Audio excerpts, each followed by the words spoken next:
We're live. Well, most hearty welcome. Bienvenidos. Bonjour. Пожалуйста. Здравствуйте. I wish I had all the languages I could say hello and welcome to all of you in today, because today I am welcoming you on our Cultivating Voices live poetry, Poets Focus on Translation, where we will be hearing many, many voices in numerous beautiful languages today. I'm Sandy Yannone, your host, and I'm the author of Boats for Women from Salmon Poetry. It is a tremendous joy and honor to have assembled this quite accomplished and just astounding group of featured poets to share their work with all of us here live in Zoom, and those of you that we know are watching live on Facebook, and as well, of course, those of you who will be watching in recording in perpetuity. I'm joining you today from the East Coast of the United States in Old Saybrook, Connecticut, where I hosted through most of the winter, but I'm often mostly joining you from the Pacific Northwest.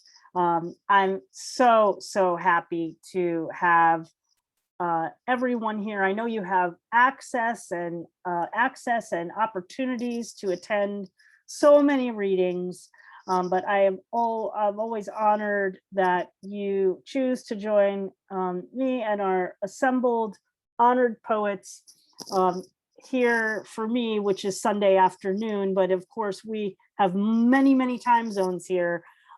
This day represented, and evening and actually early morning represented. So thank you for being with us for today's translation series. I want to encourage you to, of course, when you hear the work of the poets today, consider purchasing at least one, if not many, books to add to your collections. These are quite memorable experiences that we all get to have. And we will be posting information how to be in touch with the poets. They'll be posting information as well if they care to. And of course, tomorrow we will be reposting the links to all of their work on our Cultivating Voices live poetry Facebook page. Well, the chats are live in both locations. Send all the love across all of time and space to all of our featured readers today. And if you are with us and interested in participating in our live open mic that follows the features, please send me a private message in the chat. And just let me know that you'd like to read a poem today in our open mic on the theme of translate, however you translate that theme.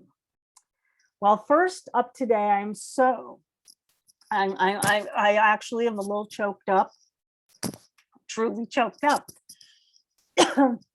in welcoming Pankhuri Sinha with us today, early morning in India, and we've been exchanging messages for these past weeks. It has been such a pleasure to be able to see the numerous series that she also provides for the world on the Zoom platform for reading series that she hosts. And I've just so enjoyed hearing her poetry, as well as appreciating what an incredible poetry citizen she is. And here is her more formal bio that will attest to that literary citizenship. Well, Pankhuri Sinha is an Indian poet, writer, and translator who has published several books, including Prison Talkies, a collection of poems published by Ex Libris in Indiana in July of 2013. Her second collection of poems, also by Ex Libris, was Dear Susanna. She has published also poems in Hindi, the collection Ratim Santiyan, published by Sahitya Bhandar, and Bahas Par Kilambi Dup, published by Bodhi Prakashan in 2007. Many other collections. She has also published in Hindi, and as well, she has received numerous awards. The Bihar Sahitya Sammelan Shatabdi Saman by the Bihar unit of Sahitya Academy in India in March 2019. She was honored by the International Jan Lethak Singh in Nepal in June 2018. Pandulipi Puraskar Award as well in 2018, and the first prize for poetry by the Raja Sathan Patrika in January 2017, and the Rajiv Gandhi Excellence Award for Creative Writing in Hindi in June of 2013. She currently teaches in the Department of Hindi and History at the undergraduate, graduate, and postgraduate level in Bihar, India. It is just my deep honor, with so much gratitude, to introduce Pankhuri Sinha to you, all of you, for today's, to open us up for today's translation reading. Thank you so much, Sandy. I'm really honored. Thank you for that generous introduction. And it's only about like 12:45 a.m. So just past midnight, not so bad. I'm having some tea, and very big hello to everybody, all my friends here and everybody I'm meeting for the first time. Such an honor to be reading with you. I think that I'm just going to start reading. Because our theme today is around translation, so I want to read some poems in my mother tongue, Hindi, and then the translations.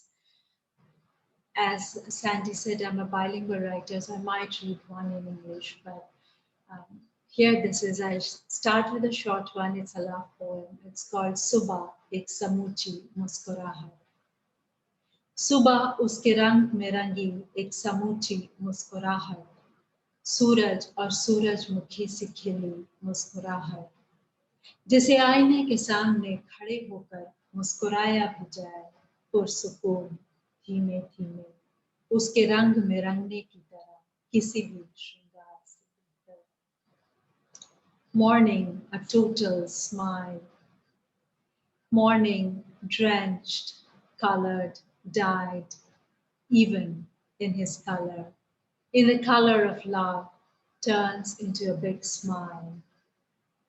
Effortlessly, organically, like sunshine spread out, like smiling in the sun.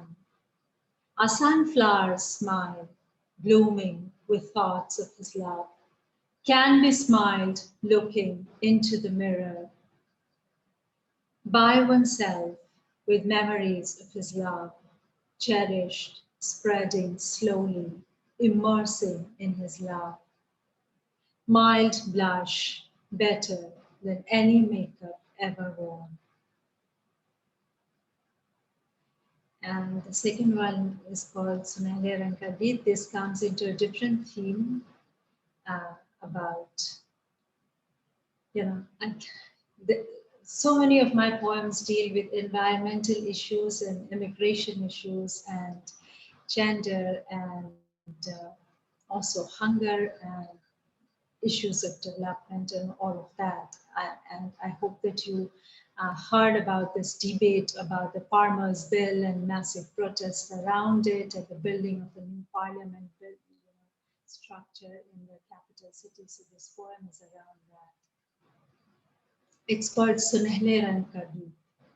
सुनहले रंग का जो एक बड़ा सा गीत फैला था खेतों में, घुटनों तक आ चुकी समान कद की फसलों में, सुनहले किसी गुंबद को मात कर रहा था उसका समतल विस्तार. एक ऊंची नीची बाली नहीं, सुनहले रंग का जो एक लहरदार, घुमावदार, किनारेदार गीत फैला था खेतों में. गुनगुनाने को उसे सखी, चलो मेरे साथ मकई के भी बालों में सखी. The golden colored song. The long, melodious, golden colored song that so heartily spread out in the fields, in the even symmetrical crops now reaching our knees lovingly. Perhaps is looking prettier than the golden dome of any building, any facade, touching the horizon in such a magnificent gesture. The wheat field with not a single stalk standing taller or shorter, humming, nodding, swaying its heads gently, creating ripples, waves with the wind each time it turns into a breeze. This sweet, satisfying melody with bends and curves in the way, and a border neatly etched along still awaits us. Come, my friends. Come, my friends, let's sing that golden song, even in the golden hair fields born.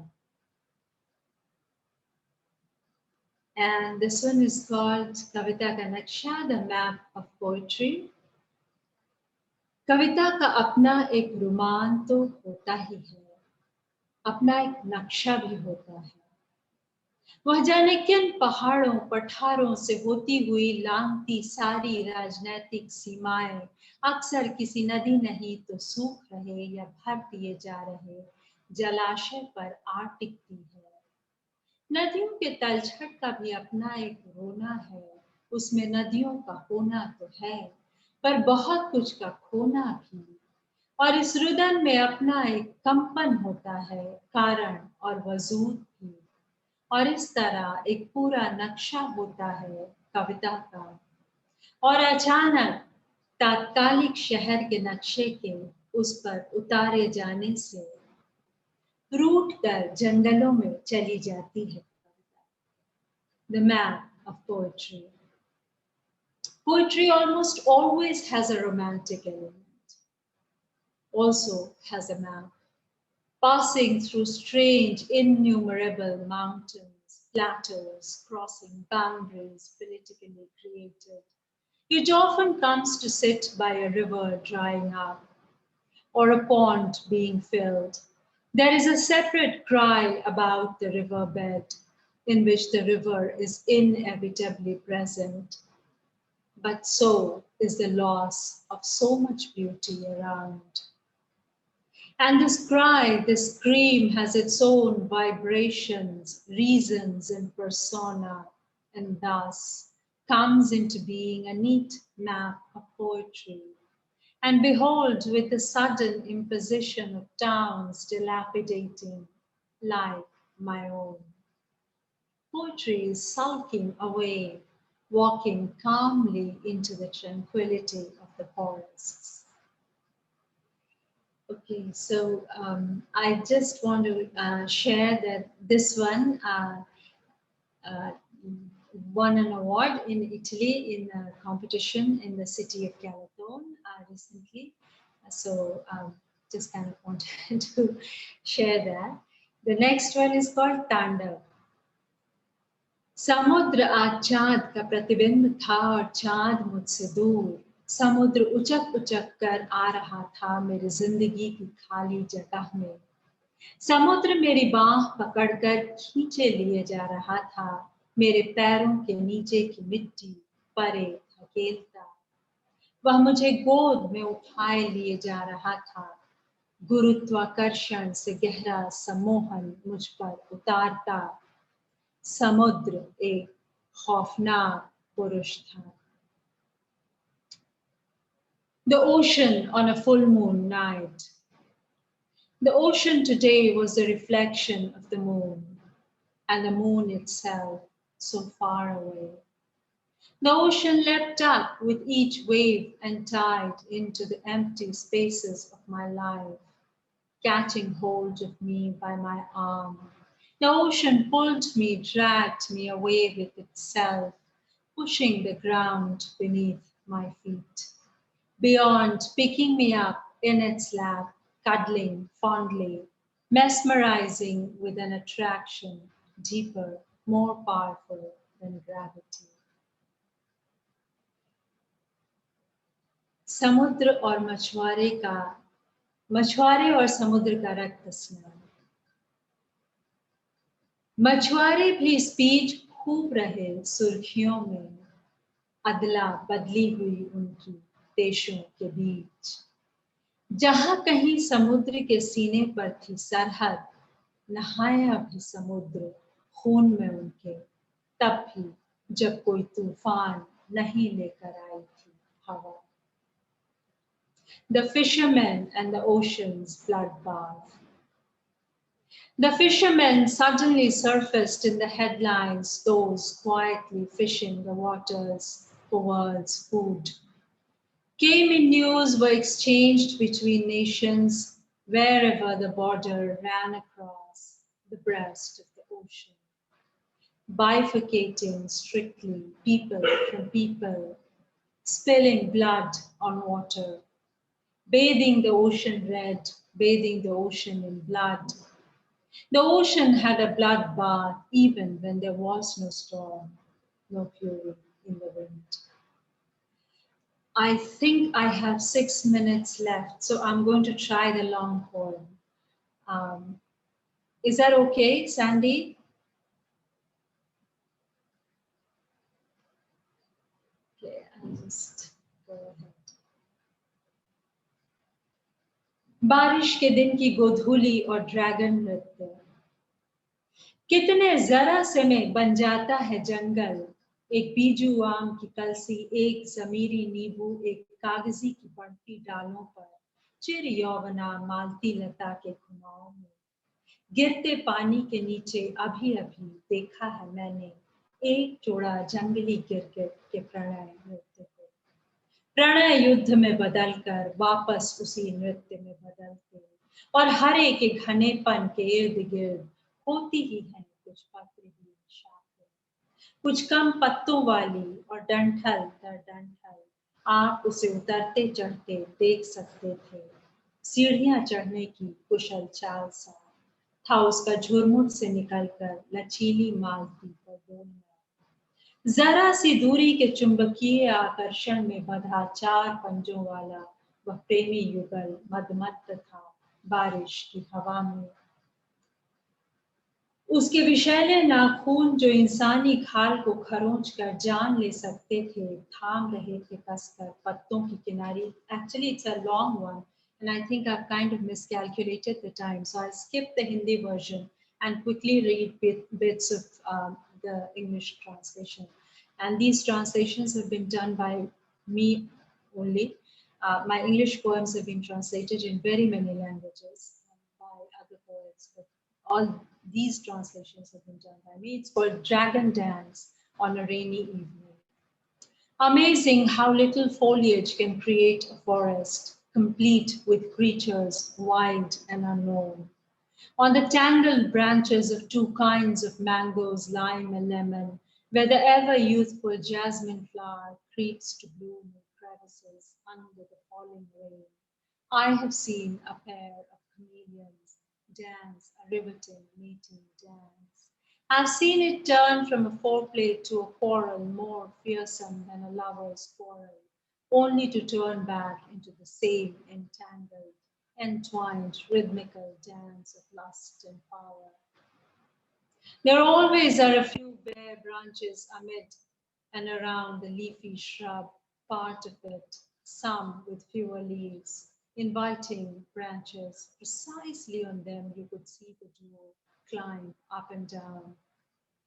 With the finesse, the dexterity of stair climbing, amazing was the act of appearance, disappearance. Now the leaves and out of it, dangling on the creeper of jasmine, hanging now in grip again. It's a very long poem. I think I'll just stop here because I miscalculated the time. I think I'd started at 45 and I'm past that. So, I just kind of want to, it's a kind of a picture poem. So thank you. Thank you for hearing. Thanks. Thank you so much. And Corey, we will have you back to read the entire poem another time, I certainly hope. And what a beautiful way to start us off.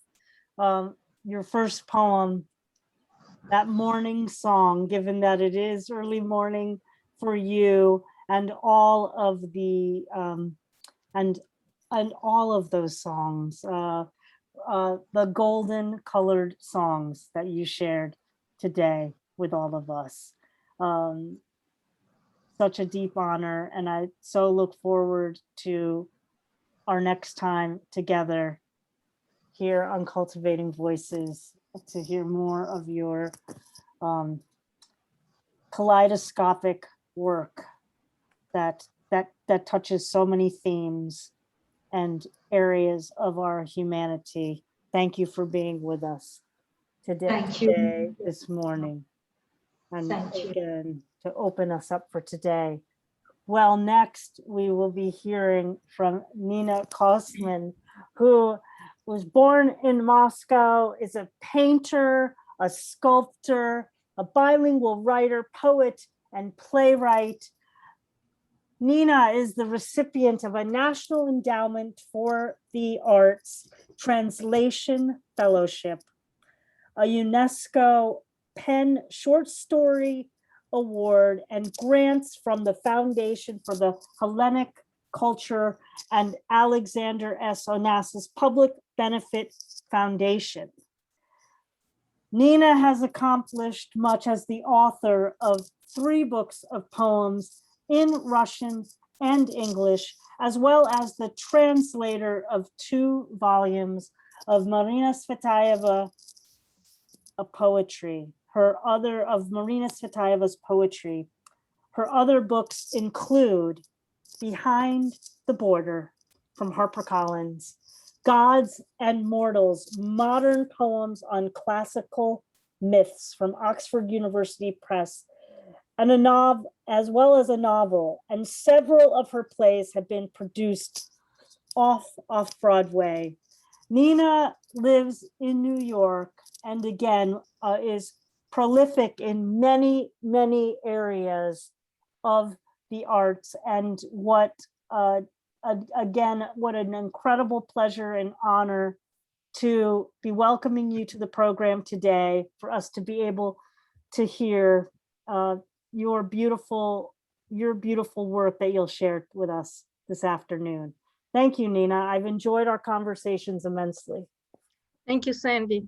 I will read mostly in English, maybe just one poem I will read in Russian. Okay, since I have 10 minutes, so I will start right away. Thank you for your introduction. Okay, here is a short poem in both English and Russian. I'll read the English version first, and then I'll read the Russian version, and the rest will be only in English. A flock. See how the black flock of quietly fallen birds stares, swallowing air, at the air staring down. Their minds become wings, their startled dreams of the sky insidiously soared down to its very blueness, the black flock falling without a sound into the soundless blades of grass, the alloy of the 100-eyed earth and the seeing sky. There's actually a painting of mine that goes with it. It's a flock of birds. Beautiful, love it. Oh, it's And gorgeous. now the same poem in Russian. Actually, the Russian one was the original. Видишь, как черная стая молча упавших птиц смотрит, воздух глотая, на воздух, глядящий вниз, и разум их, ставший крыльями, и их изумленные сны о небе коварно спиленном до самой голубизны, черную стаей без крика в безмолвные лезвия трав, железной земли стоокой, и зрячего неба сплав. So this was a poem in English and in Russian, and now I will read a slightly longer poem. I will read it just in English, even though I have a Russian version of it, but I can't read, you know, there isn't enough time to read every poem in 2 languages. So this one is called Valley of Closed Eyes, and this poem actually was translated into many languages, into Hebrew, into Persian, into French, into Chinese. So now I'll read it in English. In the second decade of the 3rd millennium, I, born 3 times of the tree of flesh, fallen thrice from its empty branches, the diaphanous heap of water, red from the maternal sea, syllables of my name rushing to rescue, your lips, stillness, air, your lips are trying to form as my name, complaints of the wind over the heap of bones, this be my name in this life, the sky rushing to meet the water. Oh, wow. Stony water colored by wind, chiseled by the light falling off your eyelids. One moment is all in the silence of the newborn. Now take a picture, pour out small echoes equally onto the earth, onto the Scorpio fortress, upon the transparent stones and the motionless flame at the door. Dipping my cheekbones into the blind substance, into the cooling water of the maternal sea. I, river of your body, I, the tightrope of fear your body walks, return to you nightly, motionless, daily, nightly, I bury both hands in your solitude. Echoes, answer me in your valley of closed eyes. Salt of the earth in a sunflower seed, salt on the leaves of the tree of destruction, salt opening and closing like a flower, transparent labyrinth I must pass to close my eyelids with your fingers of sleep, to open yours with my fingers of clay and water. In the second decade of the 3rd millennium, I, hallucination of flame on the face of a child, the guardian of the child's aerial dreams, all of his breaths now, a single breath, all of his words, an unending sentence. I split myself into parallel moons. I spill myself into a bowl of blood. You will see me the salt of your body. You will hear me think in your thoughts. When I offer to you one face of the moon, you know my face is the face eaten away by years of sickness and hunger, face of a child who died 50 years ago. Wow, wow, wow. So that's this. Wow, amazing. Thank you. Tremendous. Thank you. And now I will read another poem. I think I have about 3-4 minutes. You're good. Yeah, you're good. You're good. Yeah. You're good. Okay, You're good. so I'll read another poem called Giordano Bruno's Unwritten Letter. Giordano Bruno, I'm sure most of you know, he was Renaissance scientist and astronomer who was burned on a stake in Rome for saying that for stating that the Earth revolves around the sun and not the other way around, and that the Earth is not flat but round. So for things which everyone knows, even a 5-year-old child knows now, he was burned at the stake. So this is a poem about his last hour. It was freezing on the Campo del Fiore on February 17, 1600. A crowd gathered to watch a heretic burn alive. There he was, naked, hung upside down, punished for denying the dogmas of the Catholic Church. And while the crowd hooted and hollered, Giordano Bruno, whose mind was still intact, despite weeks of torture endured by his body, the boot did not suffice to make him recant. The boot is a medieval torture.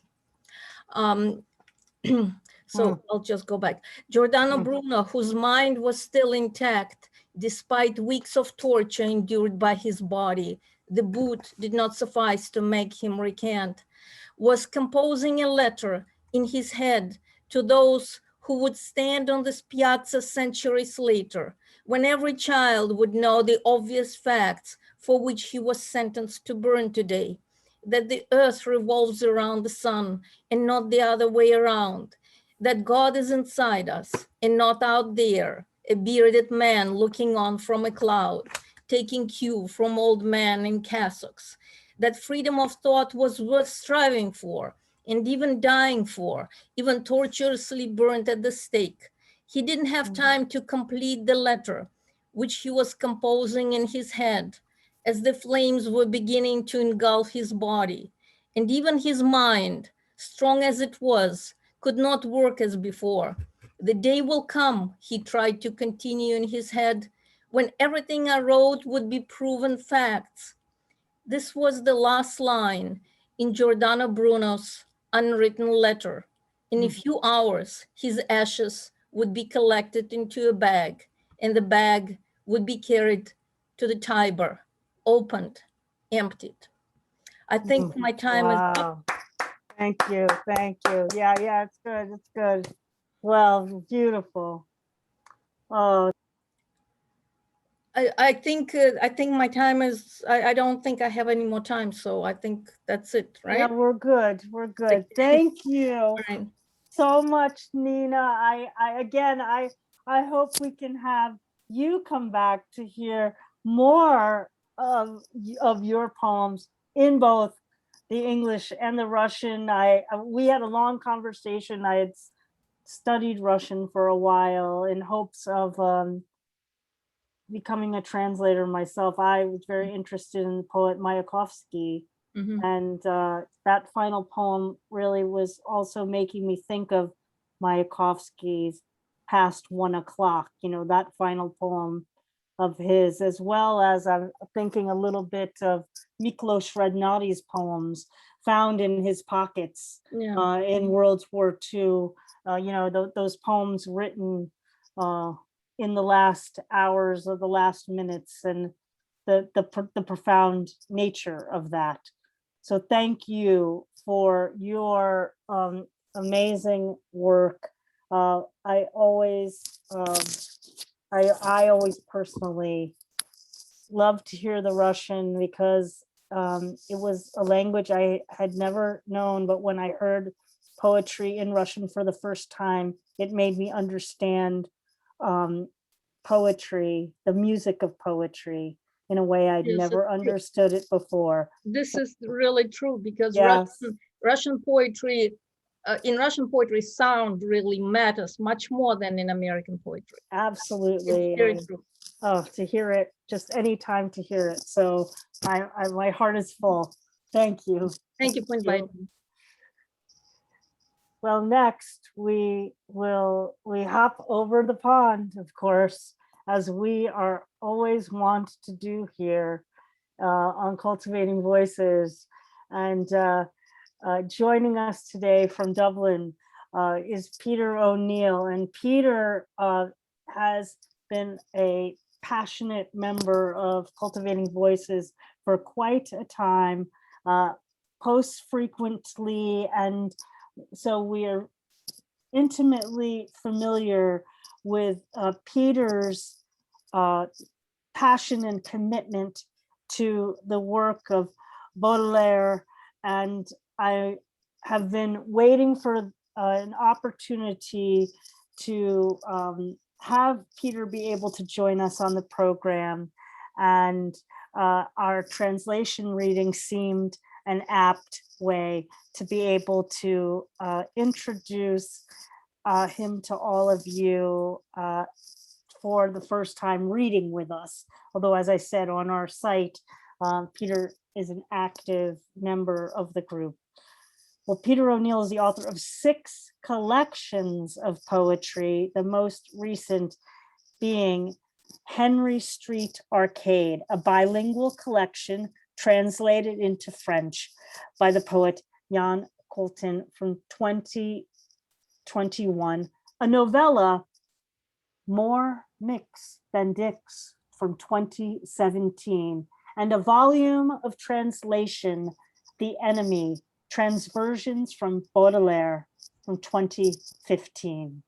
Peter has also edited 2 anthologies of poetry, the Gladstone Readings Anthology and Agamemnon Dead, and has organized and hosted a number of festivals and readings, most recently, and not surprisingly, given his passion, Baudelaire at 200 for the Alliance Française. Would you please welcome Peter O'Neill? Thank you very much, Sandy. Sommet. Avec la volonté de me maîtriser, l'âme dans les gants du chamois, dans l'infractuosité du roc, je me lève, je me délève. Par moments là-bas sur la crête, alors que je deviens très calme et silencieux, je peux entendre le craquement du pied. Tempe qui n'a commencement ni fin. Présente parallèle qui emplit les espaces vides. Les dimensions fluctuant imperceptiblement. Pétrifié, mon corps cesse d'exister. Au creux profond du cervelet, seule la commande de immobilité persiste.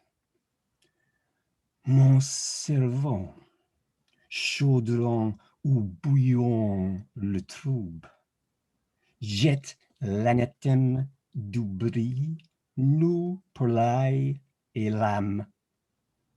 La tempête approche à toute vitesse. Il n'y a pas d'abri. L'aigle passe et repasse à la recherche d'une proie. Summits par CJ. A soul in kid gloves, with the will to control myself. In the crevice of the rock, I fall in and out of love. At times, down on the ridge, when I become calm and silent, I can hear the gentle pulverizations of stone. Here, time has no beginning nor end. The present parallel fills the empty spaces, whose dimensions fluctuate almost imperceptibly.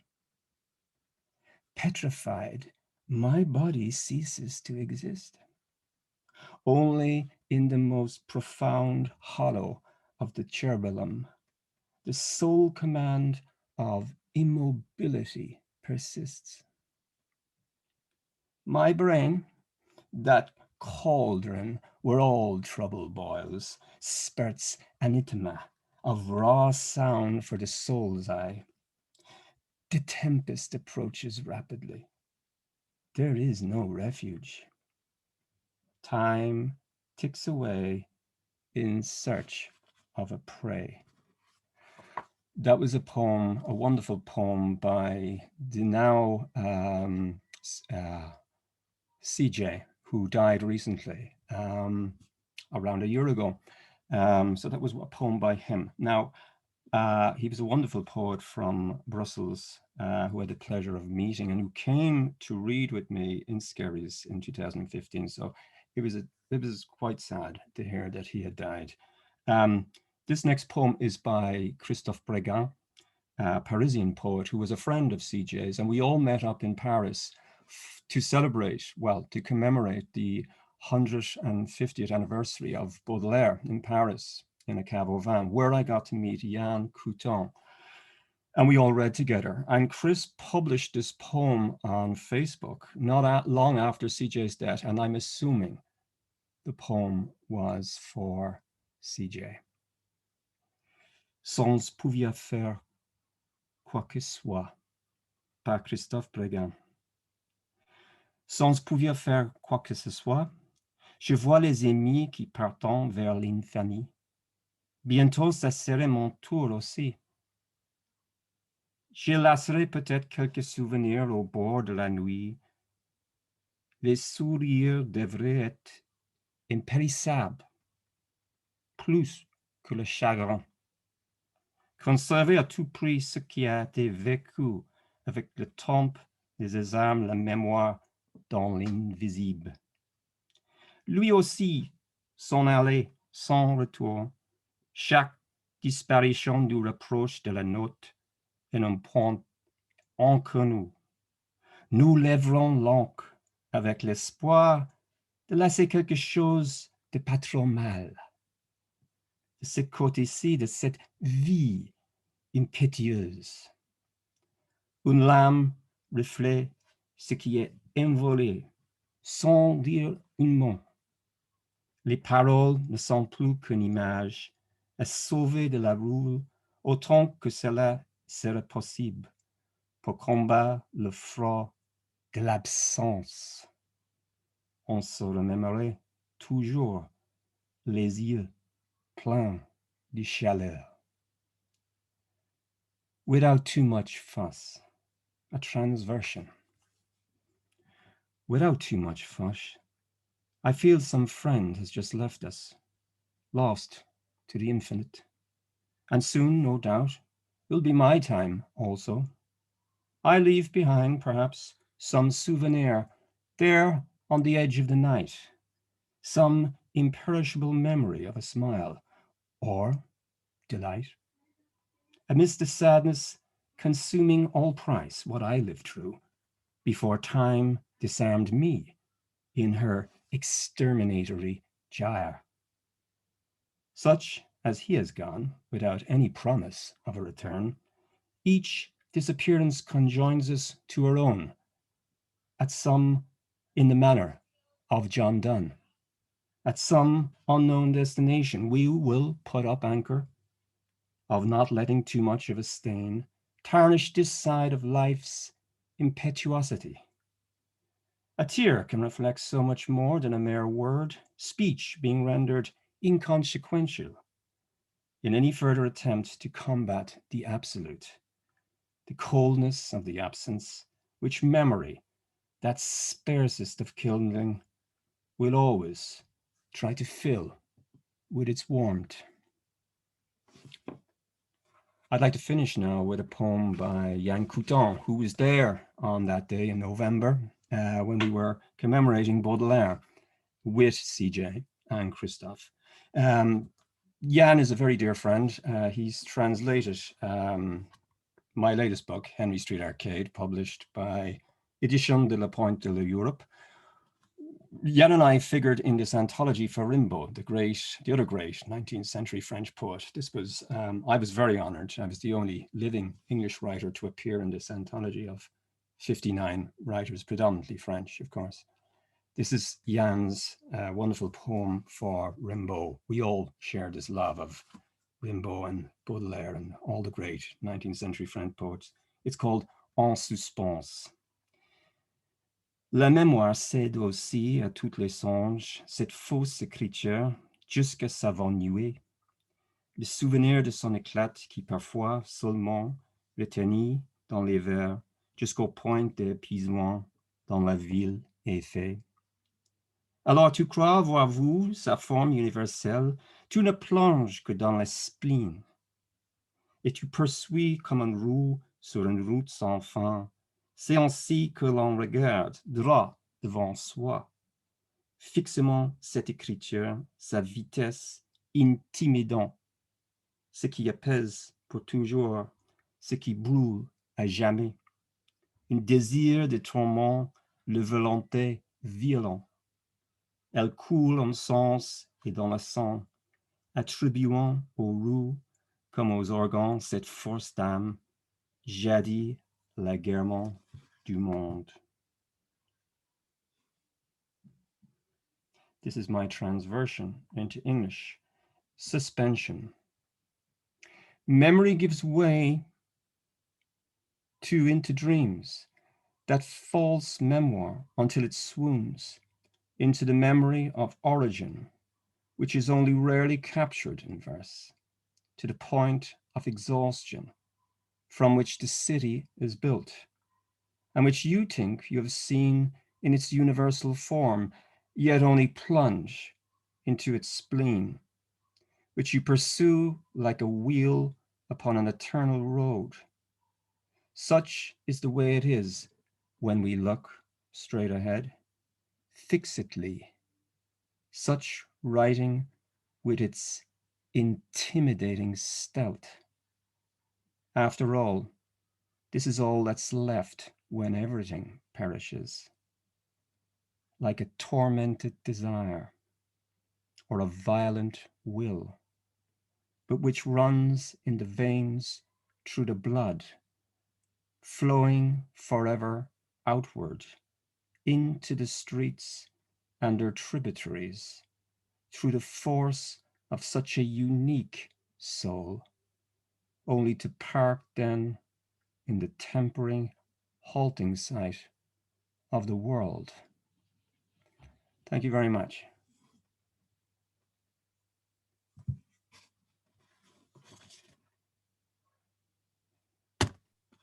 Merci beaucoup, Peter O'Neill. That was to use your word from Jan's poem, swoony, very swoony.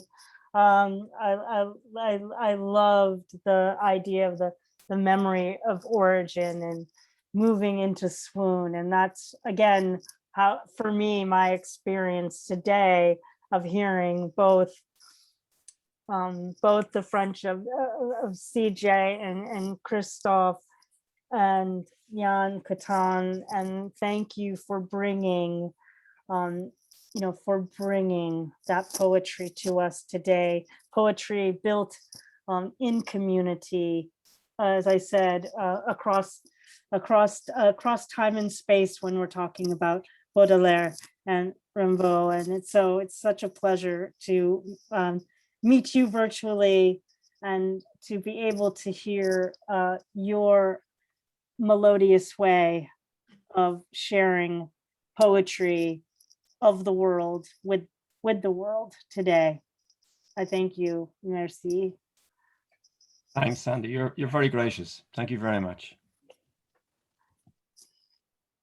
Well, we come back across the pond, of course, now to the west coast of the United States, but we will be traveling to another space and time as well with our next poet, my dear friend, Salmon's sister, Carolyn Tipton. And I won't go into too much about how much I love her. I will just put up a big heart for you today for being here on Zoom with us and share the biography, more formal biography.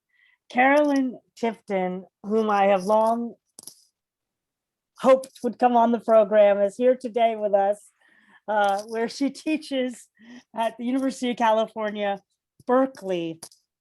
Carolyn has won fellowships from both the National Endowment of the Humanities and the National Endowment of the Arts.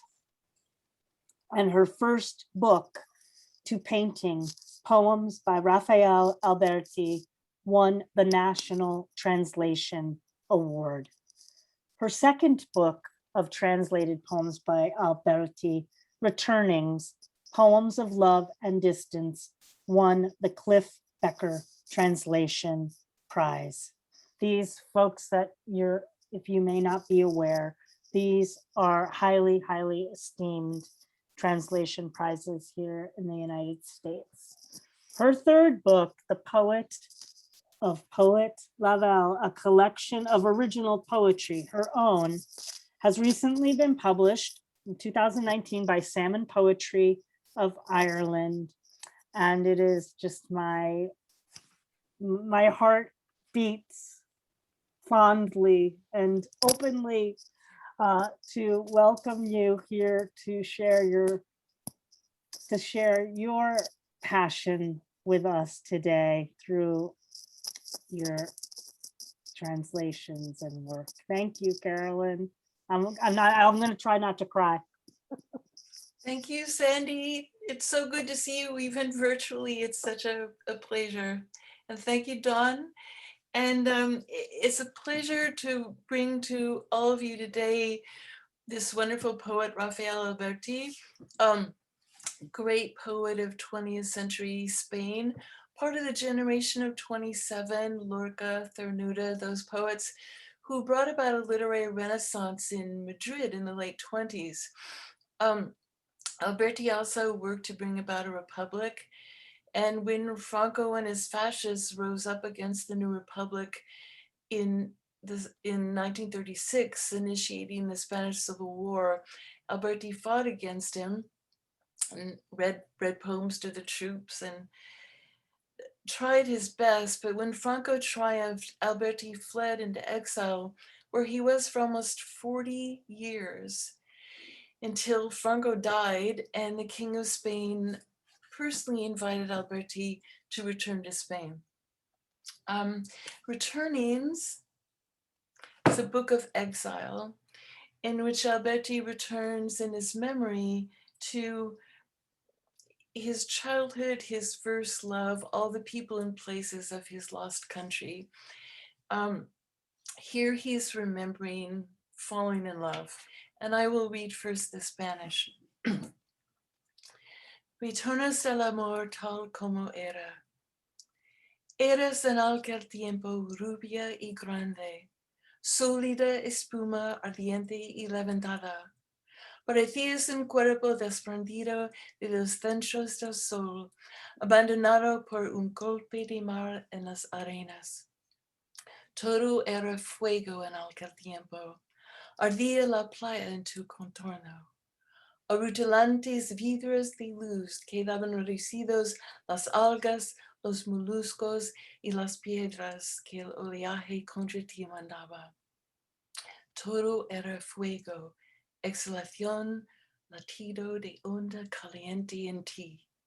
Si era una mano la atrevida o los labios, ciegas ascuas voladoras silbaban por el aire. Tiempo arrasado, sueño consumido. Yo me volqué en tu espuma en aquel tiempo. Love returns as it once was. In those days you were statuesque and golden, risen out of sea foam glittering. You seemed a body flung out from the center of the sun, abandoned by a billow on the sand. Everything was fire in those days. Around you, the beach blazed. Seaweed, mollusks, pebbles sent against you by the surf, all were reduced to flashing shards of light. Everything was fire, shooting stars, the beat of the wave of heat inside you. Whether my hand began it or your lips, blind sparks flying whistle through the air. Season of flame, of dreams fully consumed. Your dazzling foam engulfed me in those days. In the next poem, he's remembering a rooftop apartment that he had in Madrid before the war that he shared with his new love. There were many parties there of the poets of the generation of 27, and it was a place of great joy. Love returns up on the roof. I'm a man of many rooftops. The widest ones are set above the sea, ready to cast off for the sun, bearing like sails their sheets hung out to dry. Others open onto fields, but one, though it looks out to mountains, opens only onto love. It's this roof that returns to me the most. There love tied back the tendrils of geraniums, trailed the jasmine and the rose along the rail, and in the burning night might come undone in a sun-pouring shower of cooling rain. Far off, the peaks that bore the weight of the great stars watched over it. When was love ever so lucky, and when, amidst just sprinkled petals, possessed with such force by the blood? Train whistles floated up, tremblings of Chinese lanterns from the fairs, live music, and the glow of lighted trees. These all rose up while comets came cascading down, filling love's eyes in a flash of fleeting splendor. It was the sweetest epic of my heart. It all returns to me today, so distant from where I am now, dreaming on this stump beside a road that opens onto nothing.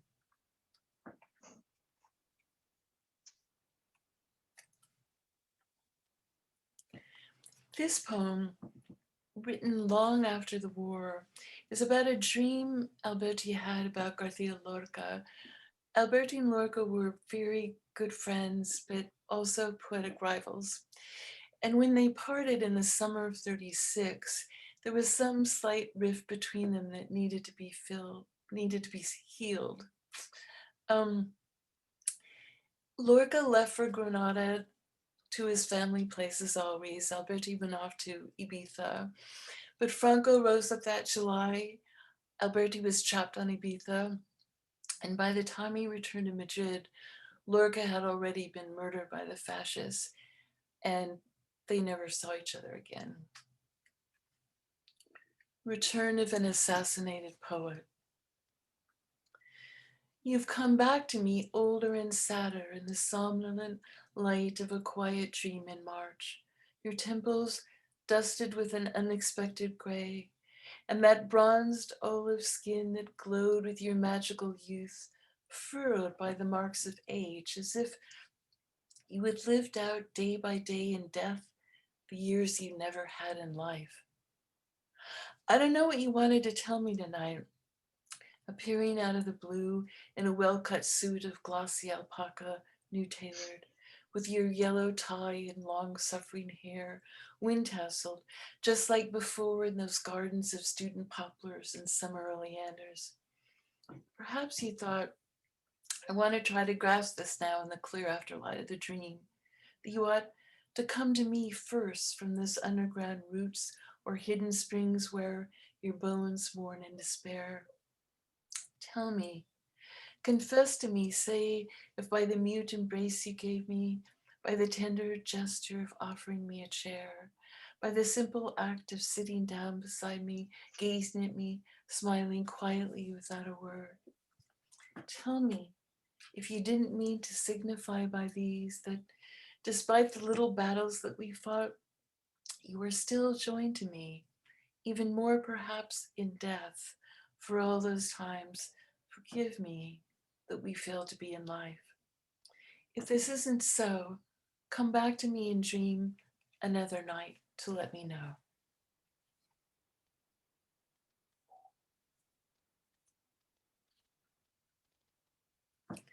Second to last poem, a very brief, mysterious poem of love, exile, and loss.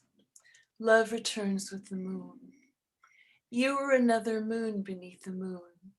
You rose from our weary bed, so huge and shining, that the dark and sleepy sheets thought they'd become the source of light for a mysterious sun. The quiet cistern of our room became a fountain, enchanted by the dazzle on its water. Waves formed in the soft light. When you raised your arms, they broke against the walls. When at last you climbed to the upper window panes, which the moon, now distant, gazed at sleepily, you, my moon accompanying the moon, overflowing, fell back again, extinguished, into bed. The moon has brought me other things tonight, rising alone over the silent trees. And finally, a poem where there occurs what sometimes does happen in this book. He remembers so vividly that the memory comes alive again, and he re-experiences that time. Even as he lives again the lost moments, though, he's aware the time is passing. Love returns on a summer night. Tentatively, love comes, blindly in the dark, maybe a star ripening in the branches. I go back so I can feel it, back, wet with the warm dew of the night, pressed into a hollow of crushed mint and thyme. It's not like anything. It's what my hand, the skin over the whole length of my frame, the shadow of my newly risen heart, the subterranean center of my being most desire. It's come back, transformative, and then there's just the shape that I am touching. We're enveloped by her hair, all one pulsation, blood entangled too, a heartbeat felt inside another heartbeat. But words, where have they gone? No words, nowhere for them to occupy in this parched August night. Not even that little space that separates two mouths before it shrinks into a silent flower. But a secret fragrance wafts up, gliding by. A scent awakened on the dark bank scorches me. Someone lights a murmur in the grass, always on a night of love, a river's flowing past. Thank you.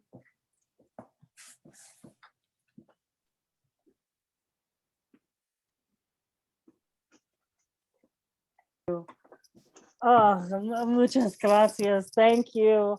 I'll use that word of Peter's earlier, the swoon of those poems, the poignancy, of course, that comes from poetry that is immersed itself.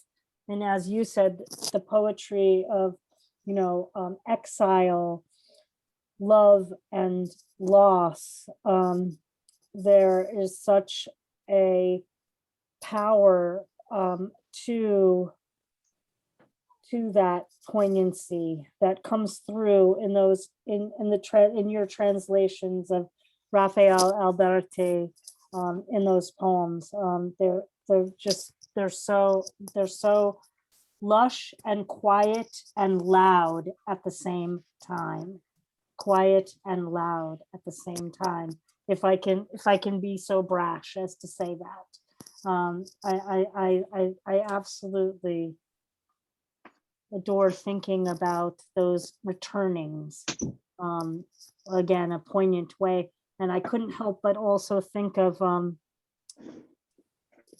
Marina Tsvetaeva and Anna Akhmatova sitting together, memorizing their poems with each other, and the poignancy of what happens when we're in very, very urgent times, and the need to preserve our to preserve the poetry and the humanity in the moment.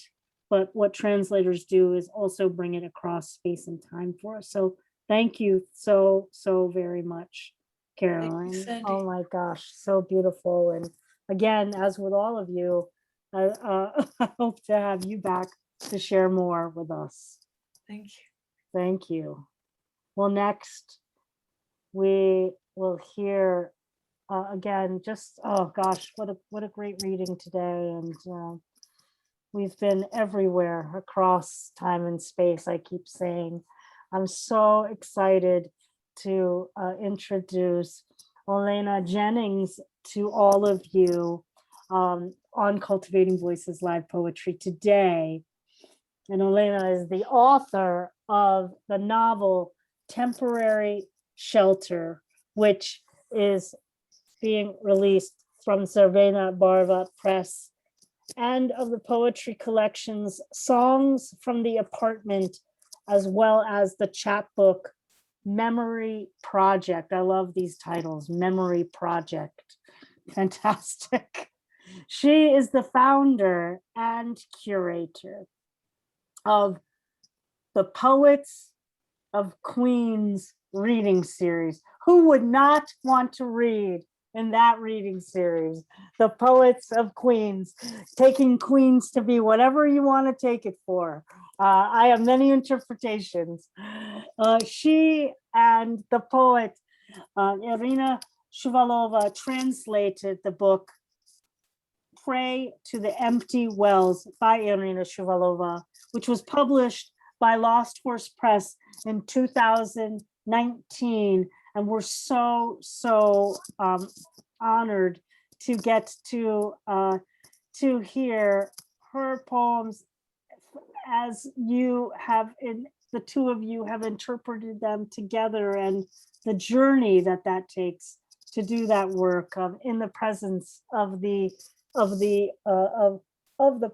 And so happy to have you with us today, Olena. Thank you for that wonderful introduction.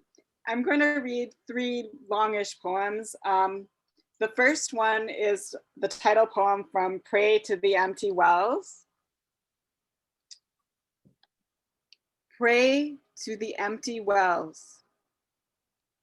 Pray to the empty wells, to the breakwaters, to the apple orchards.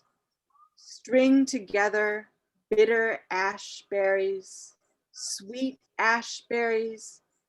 Carry the luxurious fur of your ancestors on your shoulders. Cry, pretend to be grass. Be like an entrance and an exit. Be like water. Go in one ear and out the other. The moon rolls out like a clay platter. A big fish, a leviathan, comes from the sea. Show me what you have inside you.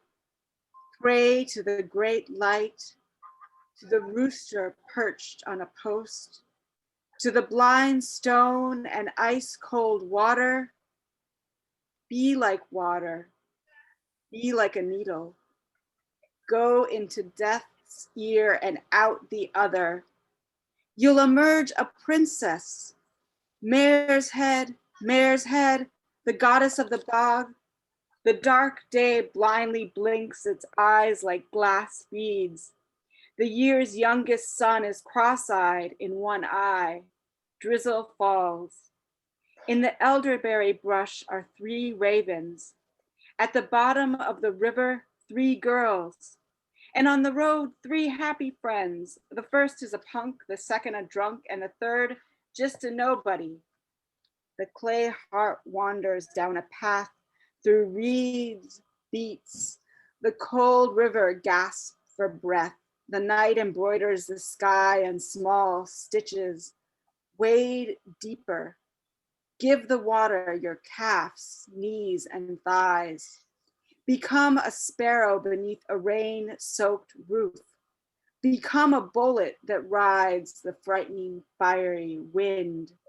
Become a lock of your hair, get loose, untangle yourself from the braid. Know the names of the herbs, lovage, fern, chamomile. Carry a bagel in your pocket. Cry as much as you want and pray to the gods of the old pantry, to the gods of the attic and the mouse hole. Don't empty wash basins in the dark. Have a raw potato and bury it. All that was all that will be all that calms the heart, it's all yours. A royal bird, Pupu, looks at you with an eye, dark as blackthorn, round like August. Moss grows on the planks over the well, as much of the world as there is. It's all yours. A thimble and a half of rain, an endless pasture of heavens. And the next poem, I'll start by reading just part of it in Ukrainian. It's called Memory. Pam'yat. Дим невидимих пожарич, розвішено між дерев, між будинків, як простирадла, вони оліплюють обличчя, коли підходиш надто близько.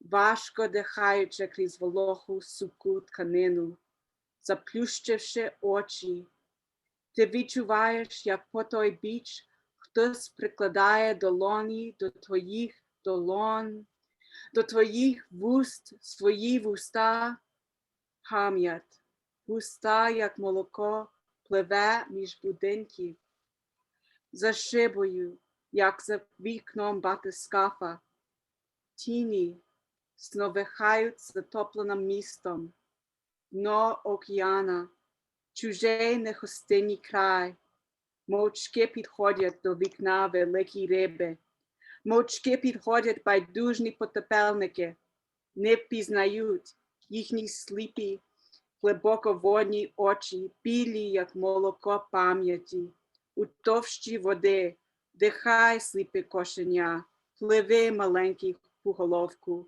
зринай, бульбашко, повна вчорашнього золотого світла. Memory.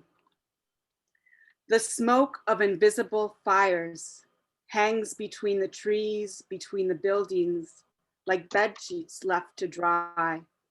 They stick to your face when you come too close, breathing hard through the moist, thick fabric.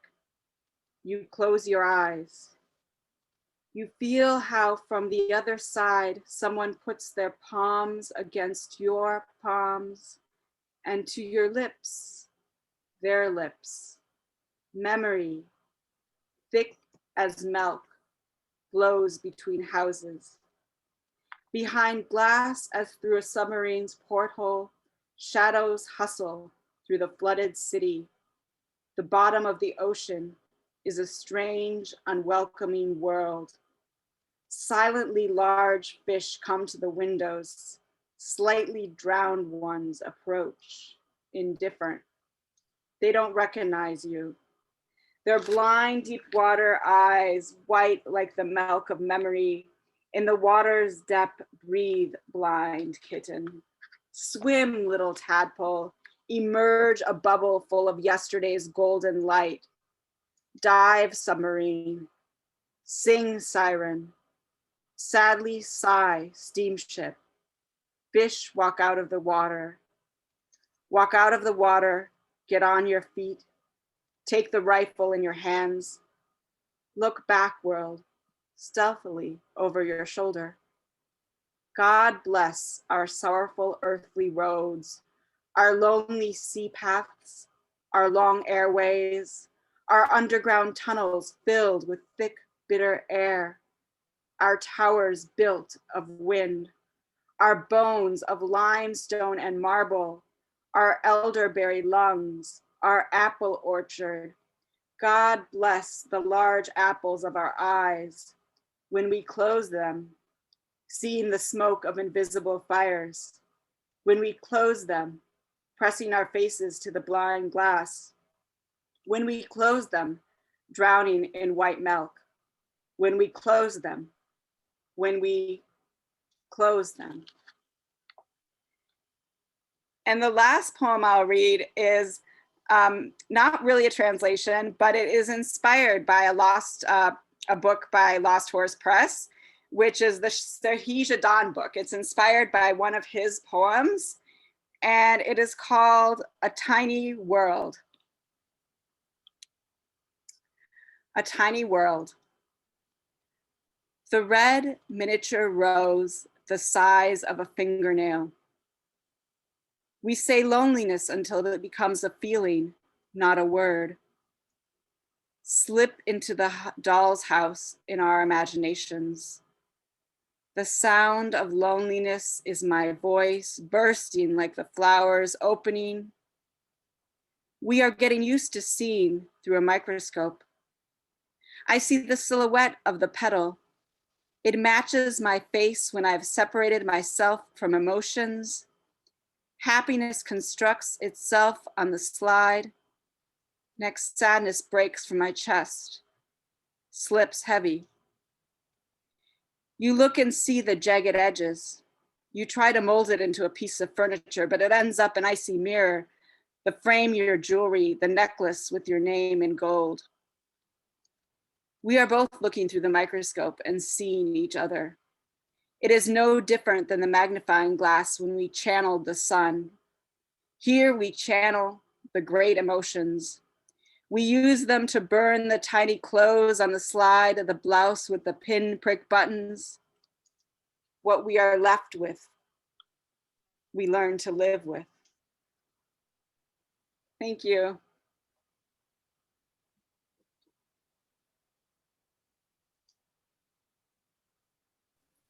Oh, so powerful. And those prayers, right? That pray, those litanies. And I'm thinking of the poem of how we come close, and the ending of, oh gosh, it's all a swirl in my mind right now. But I look forward to, I must have the book now. I must have the book. Thank you so much for joining us today. Olena, Jennings, again, everybody, I've got links in here to the chat for where you can visit just our beautiful poets today, so that you can pick up their work and learn more about the other projects that all of these poets have accomplished. So we are getting, trust me, a smattering only of the ways that our poets have spent their time.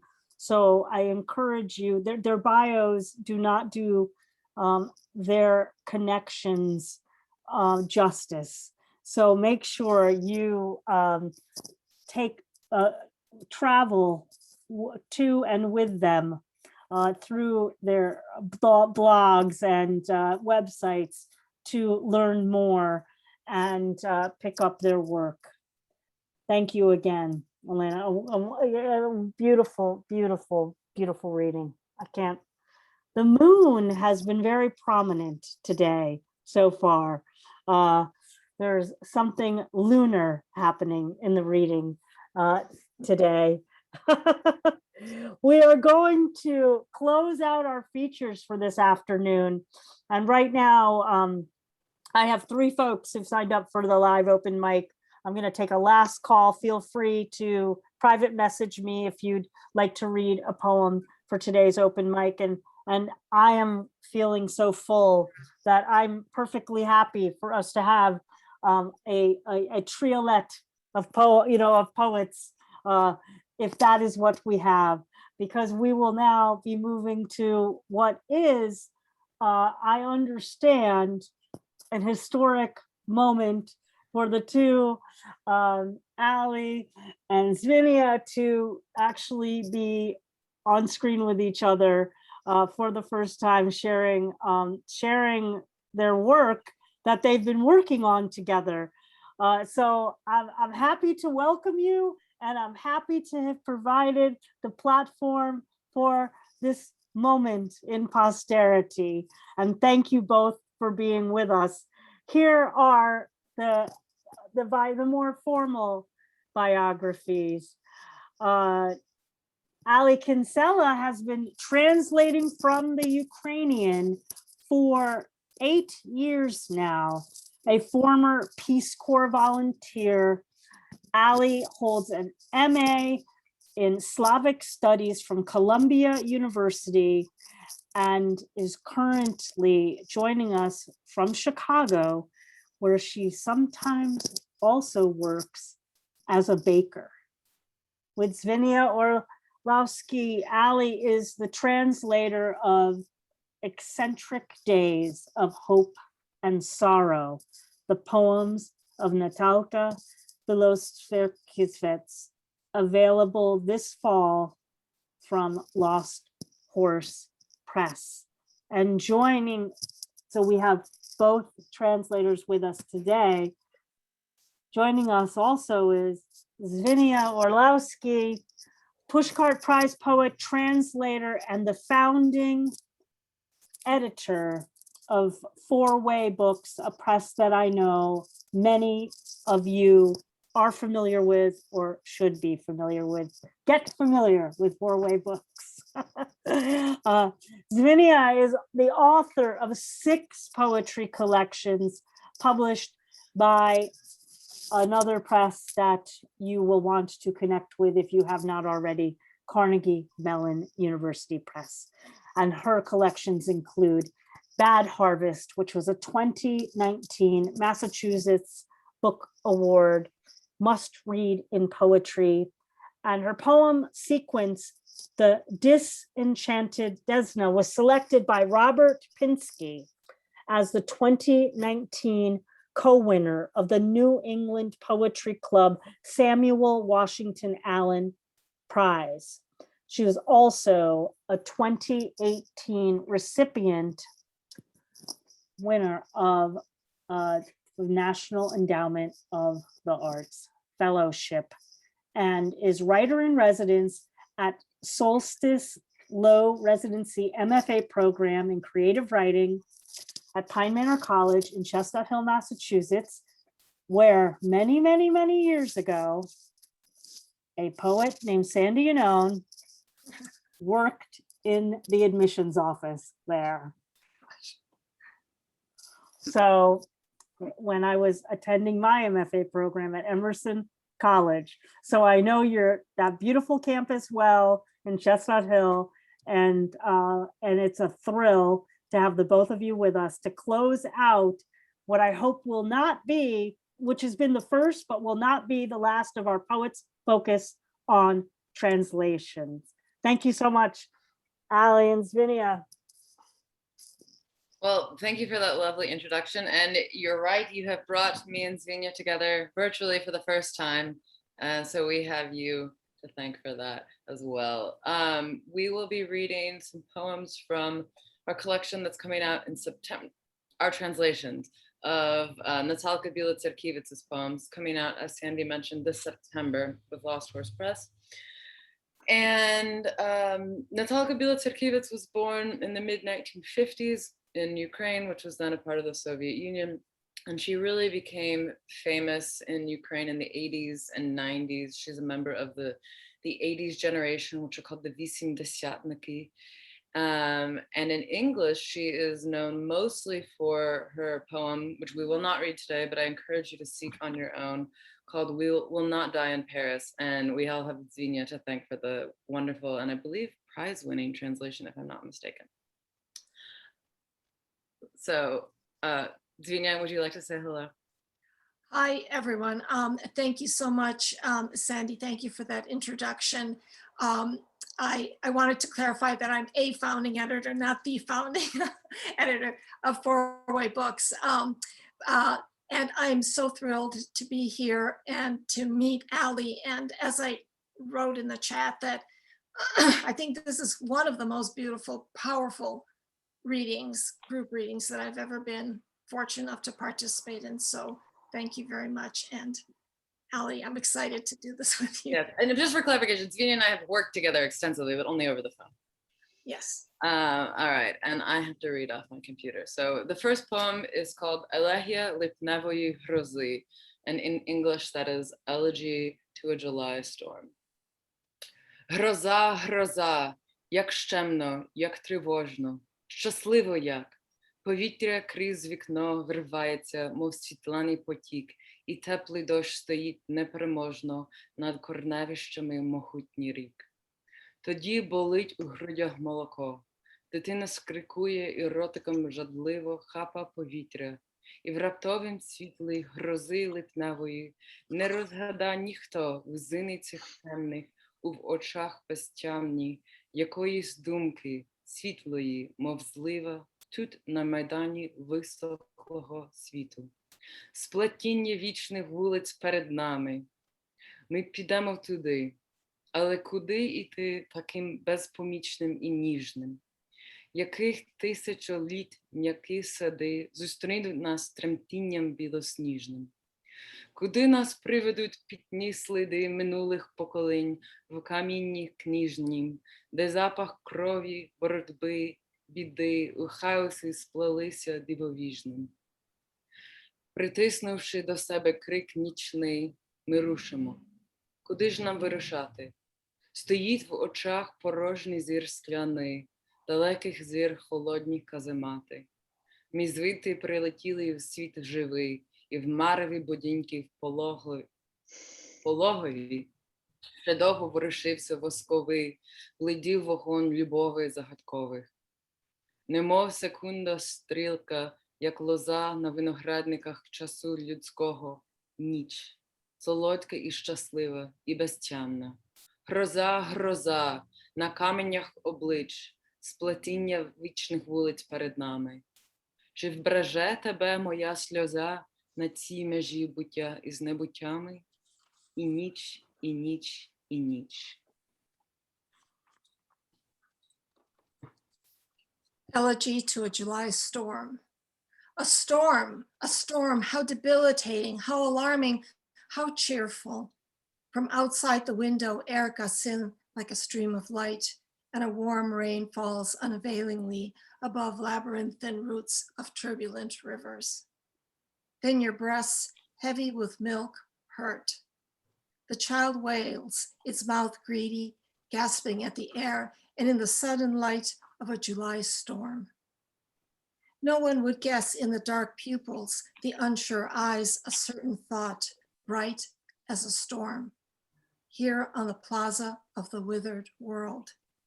A tangle of eternal streets before us. We're going there, but how can we, helpless and tender, go? Which millennium's soft orchards wait to greet us with their snow-white shiver? Where will the wet tracks of past generations of books written in stone lead us? The smell of blood, struggle, trouble, intertwined in bewildering chaos. Having pressed the nighttime cry to your body, we move, but where can we go?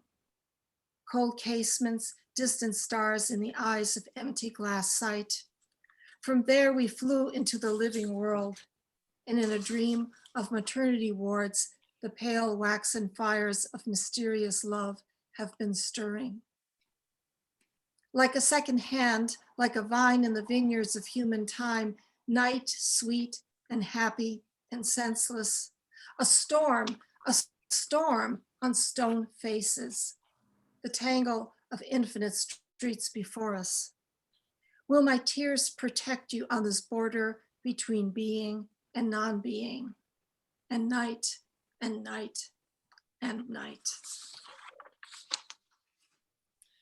Кохання в Києві. Love in Kyiv. Кохання в Києві страшніш од венеційських прекрасних пристрастей. Порочні і легкі летять метелики на сяючі свічки, на мертвій гусяні горять блискучі крила. Весна каштані свічі запалила, дешевої помаді ніжний смак, міні-спідничок виклична невинність, і ці чуби поголені не так. Але хвилює образ, спогад, знак, як шлягера трагічна очевидність. Ти тут помреш від підлого ножа, і кров твоя проступить, мов іржа, в новому ауді на закутках татарки. Ти тут з балкону, з неба полетиш на свій брудний, маленький свій Париж, у білій блузці референта-секретарки. Не одрізнити шлюби від смертей, Кохання в Києві страшніше від ідеї нового комунізму. Вночі п'яні виходять привиді із Лисої гори, несуть в руках червоні прапори і горщики червоної герані. Ти тут помреш від підлого ножа, і тут з балкону, з неба полетиш в новому Ауді із закутків татарки на свій брудний маленький свій Париж, і кров твоя проступить, мов іржа, на білій блузці референта секретарки. Love in Cave. Love in Cave is scarier than beautiful Venetian passions. Depraved and light, butterflies fly to flaming wicks. Brilliant wings burn on the dead caterpillar. Spring ignites candles of chestnuts. The delicate taste of cheap lipstick lingers, evocative innocence of miniskirts and those forelocks badly shaved. Images and memory disturb like sad, blunt pop songs. You'll die here from a sly knife, and your blood will appear like rust in a new Audi on the back streets of Tatarka. Wearing a white clerk shirt, you will fly from the balcony, the sky, to your dirty, small Paris. Who can tell marriage from death? Love in Cave is scarier than schemes of new communism.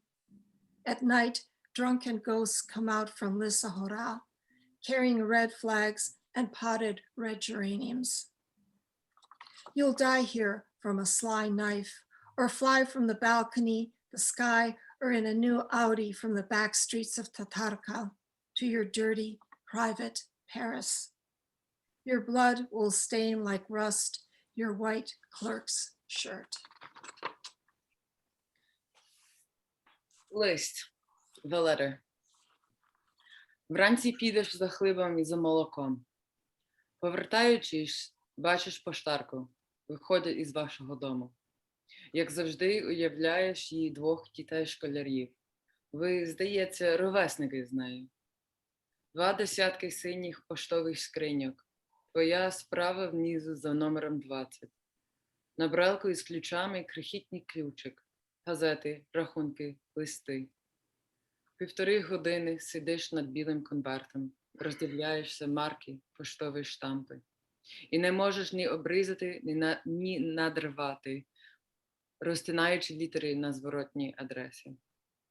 Заховай його глибоко, глибоко до письмового столу, як пелюстки зов'ялої квітки до томика віршів, як жменько попелу. Якби взяти і спалити це тіло, якби залишити тільки дух, тільки промені ікс на рентгені хребта, тільки юні хребці під невидимою поверхнею, під чиїмись руками, що пестять від шиї до стегон. The letter. You go out for bread and milk in the morning. Returning, you see the mail woman. She's walking away from your house. As usual, you imagine her 2 school children. It seems you and she are the same age. 24 blue mailboxes. Yours, number 20, is at the bottom on the right. A delicate key on a ring. Newspapers, bills, letters. You sit with the white envelope for an hour and a half, studying stamps, cancellation marks, and you can neither cut nor tear nor dissect the letters of the return address. Hide it deep inside your writing desk, like wilted flower petals in a volume of verse, like a handful of ashes. If you could take and burn this body, if you could leave only the spirit, only the x-rays on a spinal image, only the young vertebrae under an invisible surface, under someone's hands, stroking from neck to thigh. And this is our last poem. It's called Вино самотнього, Wine of the Lonely. Запам'ятав ще й місце і час. Прийшли вони сюди, і одне в одного стали, бо в них єдине місце і час були. Ні тінь коня, ні тінь собаки, грані між їх самотності не провели.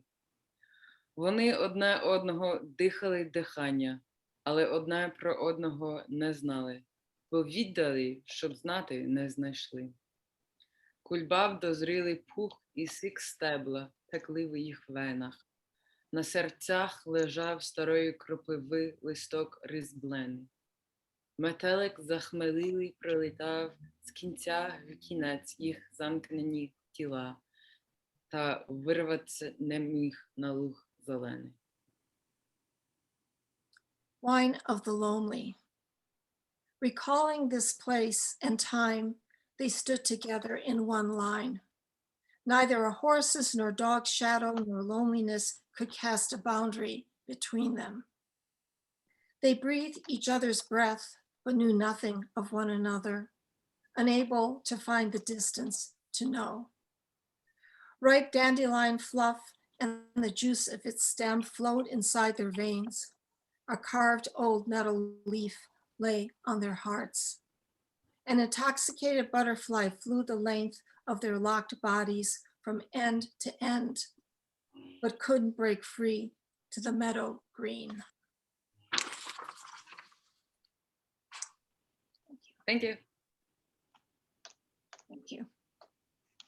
It seems so appropriate to end our features on translation today with two poets working in collaboration to translate the work of a third poet. Again, I love the triangularity, the circularity of how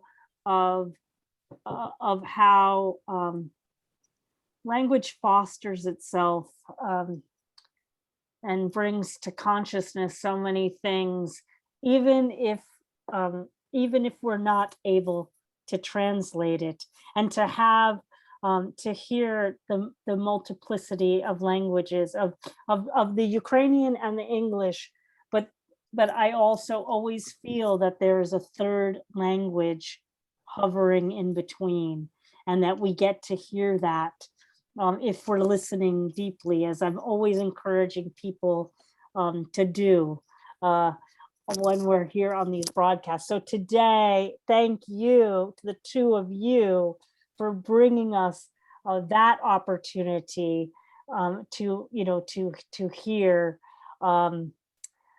not only the third voice, but the fourth voice from, I think, another dimension in the work. Really, really incredible. And I'm hoping that we will be having you join us again later in the year when we have another Lost Horse Press reading. You're welcome any time. Thank you so much, Ali, Kinsella, Dzvinia, Orlowsky, and everybody we've heard today from our features. I want to take us back to all the places that we have traveled, as I keep saying, across space and time today. We heard initially from the luminous Pankhuri Sinha. We then heard Back in Time, and in those Parisian cafes from Peter O'Neill, joining us from Dublin, the echoes of Marina Tsvetaeva in the work of Nina Kossman, and we traveled to the poetry of exile, love, and loss with Carolyn Tipton sharing the work of Raphael Alberti. And again, we ended with poets from Lost Horse Press, first from Olena, Jennings, and just that extraordinary, those extraordinary prayers that ask us to reach out and pray. And finally, as I mentioned, not last but not least, a wonderful meeting of the minds and voices for the first time here on Cultivating Voices Live Poetry. Ali Kinsella And Dzvinia Orlowsky, thank you so, so much. And if everyone would take a moment to unmute and give your voice, lend your voices and appreciation before we head on to the open mic. Please do. Bravissimo. Thank you. Yes, brava, brava. Thank you. So good to see everybody here in the live audience. I hope you've enjoyed our foray into translation as much as I have today with our just very gracious and just poetry of incredible luminosity and humanity today from all of our readers. Well, we have just a few folks for the open mic, which, you know, I'm glad. I really I'm very, I think we have a trio of folks to hear from in the open mic. And so first reading today, again, joining us is our friend joining us today from over across the pond in Ireland. Matt Mooney, you're up first tonight. Thank you for being with us. Thank you for such a great night and for having me tonight as well to read on the open mic. I was quite excited at the idea of a night dedicated to translations because I believe translations are so important. I had the great pleasure over the past 12 months of working with a Spanish translator from Colombia, and she did some of my poems in Spanish for Hispanic magazines, and that sparked me off. But, and of course, I worked through both Irish and English, and I worked through French, and I'm kind of making my way to learning enough of Spanish to work through Spanish as well, because I love those languages I speak of. But there's a book that I found today, and I won't delay you with the introduction, but there's a book I found today because I was thinking of a poet to read from, and the name of the poet is Yevtushenko. Yevtushenko. Now Yevtushenko, born in Siberia, big time in Russia, and moved to the States, moved to Oklahoma. And lived there the greater part of his life, moved between the USA and Russia. He was a great fan of Gorbachev. The poem I will read tonight is a poem called Gorbachev in Oklahoma. I met this man twice.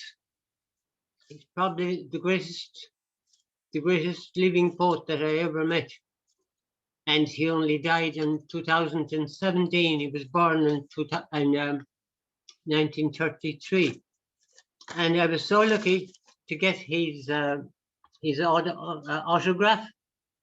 And of course, the book that I bought was in Listowel. He was in Listowel Writers Week. His autographed as well. But I got his autograph actually in Galway.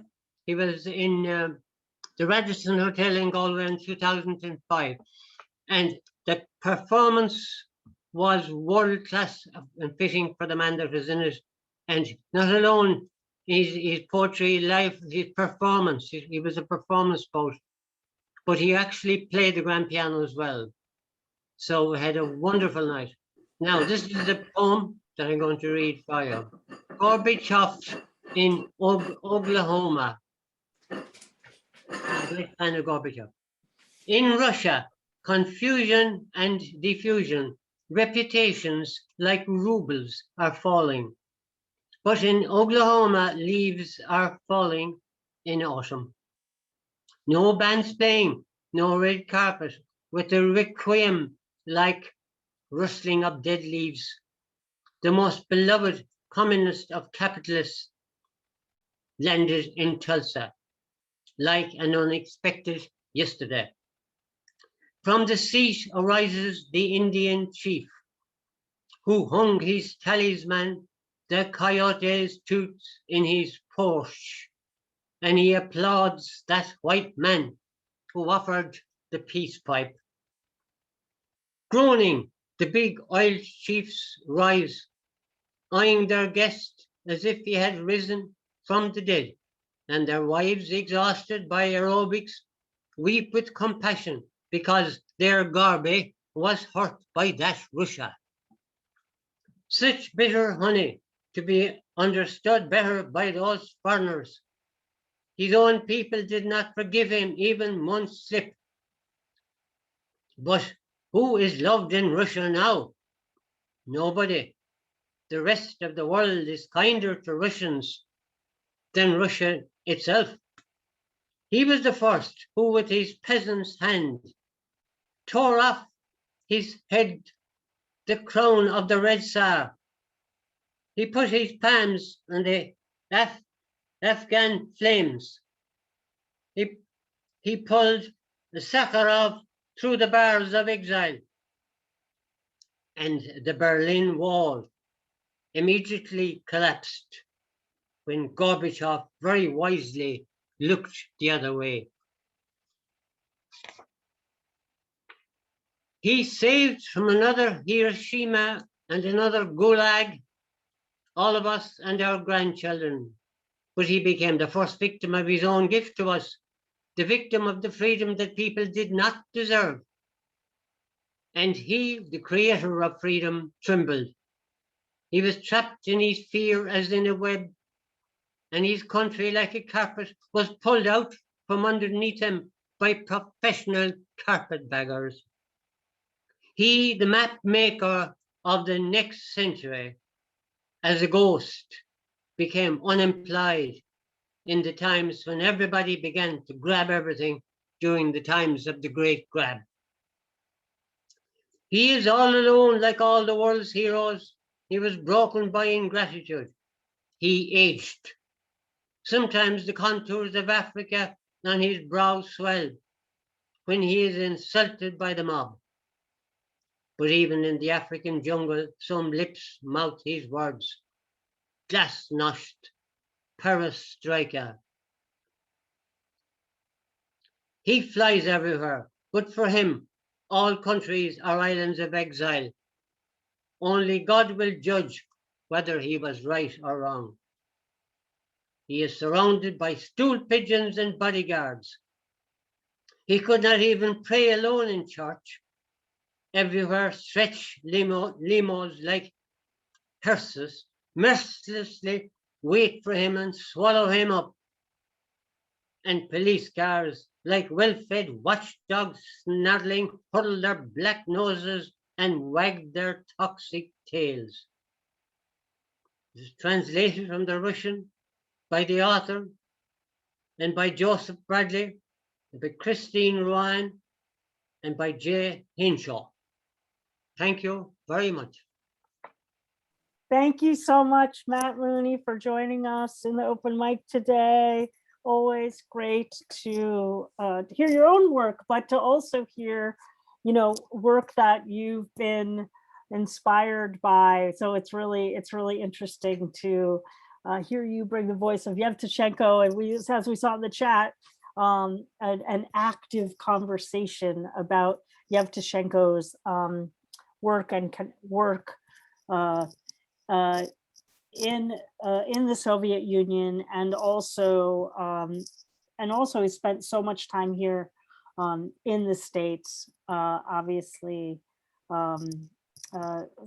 which is where I also got to see him read a couple times. So thank you so much. And it's Yevtushenko's birthday today. Just want to make sure you saw that, Matt, and how fun to see the signed copy. Thanks for bringing that. Well, next we will hear Andy, from Susan. Excuse me, who was Yep. the translator that was being read of the Yevtushenko poem?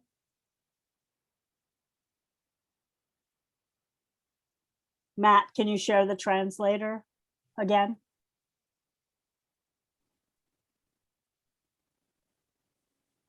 Yep, you need to unmute.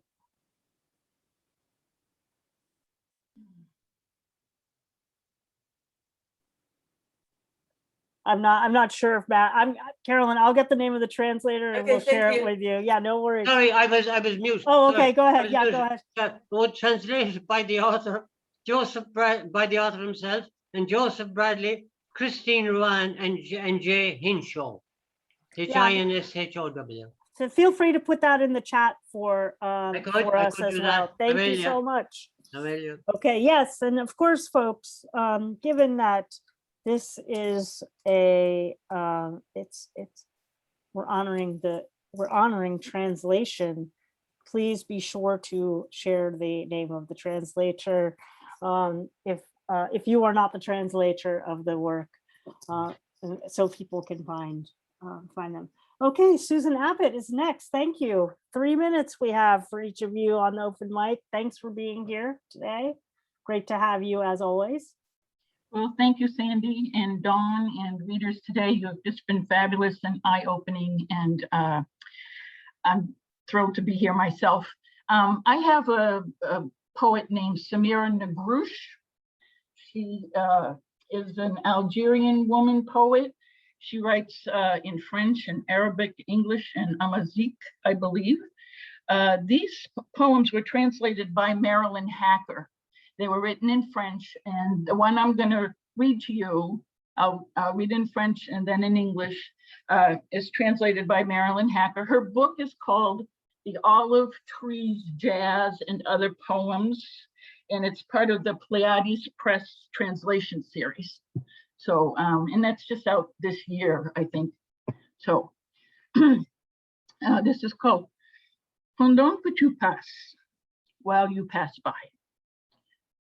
Pendant que tu passes, des vies passent devant toi, pendant que tu passes, des arbres, des souffles, un réseau magnétique, des fissures réseau, des fulgurances et des immondices, des dieux solaires et des obscurs, des habités et des inconscients, des pas encore criminels et des à jamais inoffensifs, qui se croient impuissants et qui baissent les yeux devant le monde qui cache et qui leur. Des rêves passent devant toi, qui ne savent pas où commence l'illusion, où se termine le ciel pendant que tu passes. J'ai habité un large sentier sur lequel se penchent les ombres, le flanc souple et docile à l'heure du coucher. J'ai habité une voie romaine qui garde fiévreuse le sueur de danseurs insouciants, les torses vêtus de soir. J'ai habité l'instant flexible d'un temps qui ne se fixe pas sur une vie, un sursis, où la splendeur est le nom. J'ai habité de ne savoir où demain s'arrête. While you pass by. Lives pass before you while you pass by.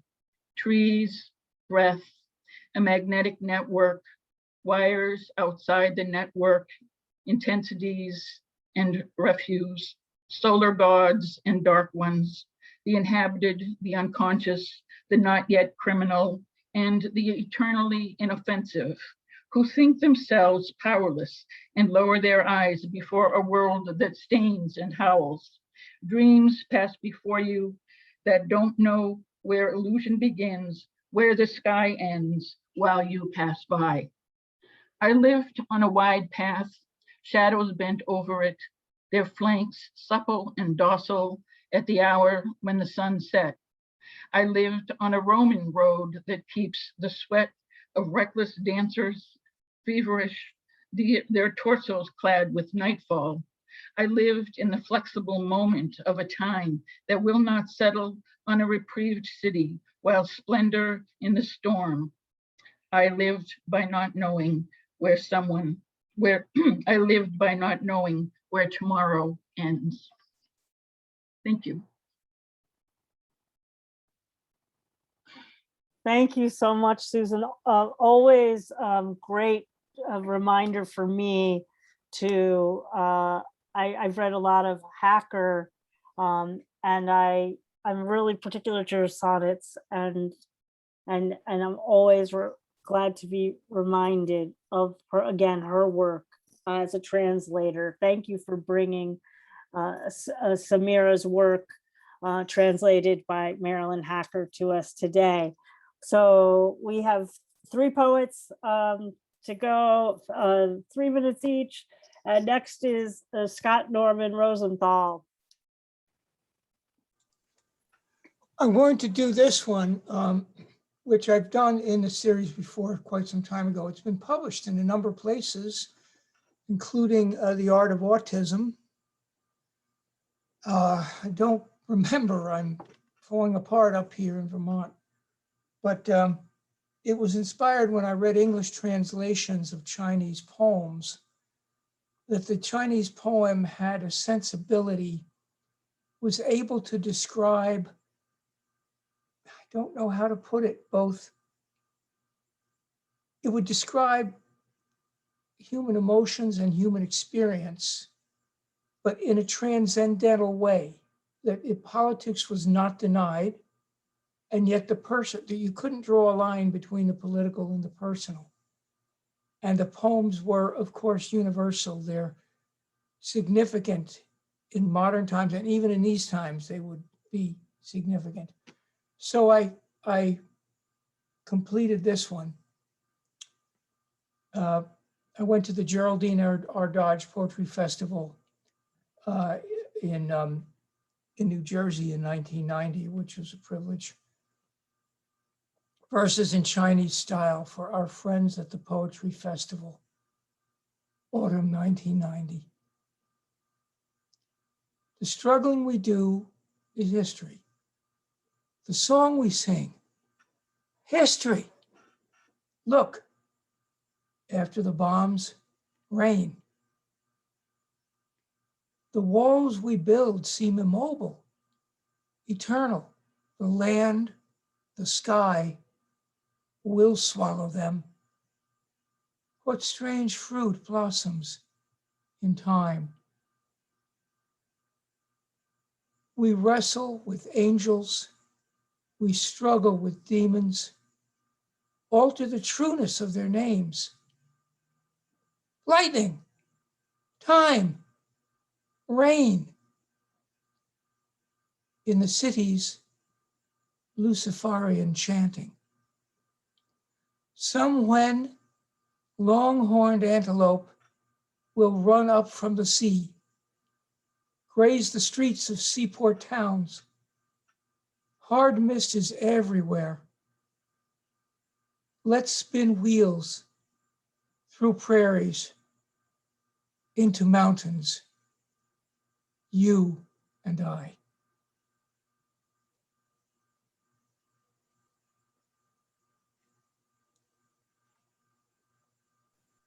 I love that poem. It's so beautiful. I love that poem so much. Thank you, Scott, for bringing it back today. And it's so, again, I've invited all of you to, when we do our Poets Focus, to, bring however you translate the theme. And I love the way that you brought your poem through, through that experience of experiencing Chinese poetry and how that manifested. Thank you so much. Really, really wonderful to have you here today. I love that. Well, another of my salmon brothers is here, and I haven't seen you for a long time, and I'm so glad to have Eamonn Lynskey here. And I'm also hoping that, and I know that we're going to be scheduling you for a new book showcase reading in the future. So it's so great to have you with us today, joining us over in Ireland. Thank you, Eamonn. It's great to see you.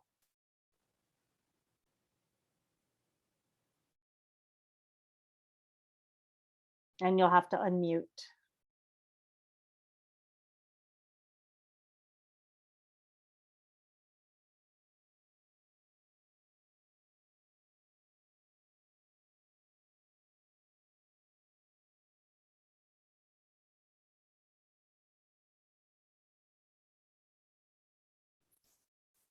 Eamonn, are you having difficulty unmuting?